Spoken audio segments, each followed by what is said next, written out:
Alrighty, this is a really simple spreadsheet, so I'm gonna go pretty fast through this tutorial. This is for like Doordashing, Uber Eats. I guess you could use it for Instacart, pretty much any type of delivery type um, gig that you do.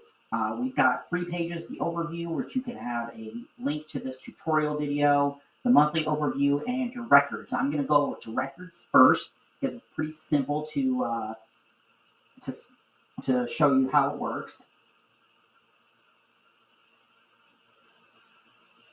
All right, so very, very simple. You put in the date, it'll automatically tell you what day it is, so the day of the week, so you know.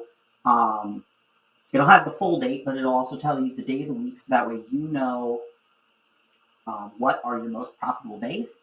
You type in how much you made, the time that you dashed. So well, this is dash, but if it's Uber Eats or something like that, the amount of time that you were doing your gig work.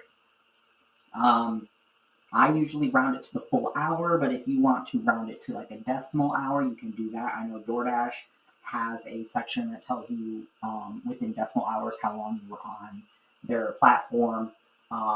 You can round it by every 15 minutes. That's usually what we do.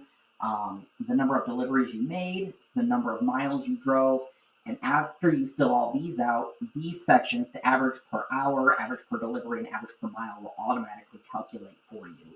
In addition to that, it will also show you in your monthly overview a running total for each month, what your total hours worked, your total money made, the total deliveries that you made, and the total miles driven, and then the averages for each of those as well. As you fill out your records page, these will automatically sort into the correct month and give you your running totals for each month.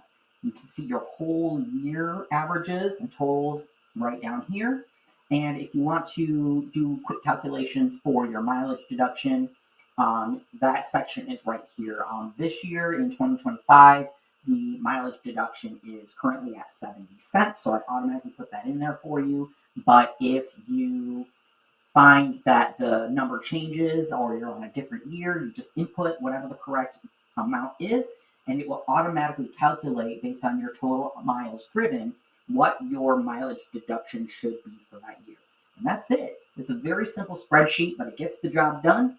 If you have any questions, you can always email me at kyle@kyleschmidt.com. It's going to be right in your overview email, right, or your overview sheet right here. Um, and that's it. Awesome.